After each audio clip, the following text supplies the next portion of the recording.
পায়েল, আমার লেট হচ্ছে, আমি আসলাম। রোহন, আজকে তোমাকে আমার কথা শুনতেই হবে। কি হচ্ছে এসব?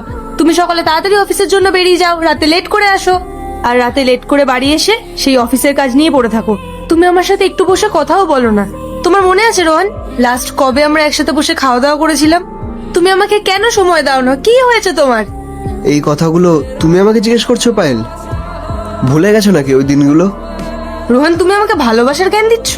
তুমি নিজেও খুব ভালো মতো জানো যে আজকালকার যুগে ভালোবাসা দিয়ে কিচ্ছু হয় না, টাকারও প্রয়োজন পড়ে। আর শখ ইচ্ছে না টাকা দিয়েই পূরণ হয়, ভালোবাসা দিয়ে না। তাই তুমি তোমার এই ভালোবাসার জ্ঞান নিজের কাছেই রাখো। ব্যাস পায়েল, এখন তুমি যা যা বলেছো আমি তাই করেছি। এখন আমি হলাম একটা মধ্যবিত্ত পরিবারের ছেলে। এখন আমার ওয়াইফের চাহিদা এত বেশি, তার এত ডিমান্ডিং, তার জন্য আমাকে একটু পরিশ্রম তো করতেই হবে, তাই না?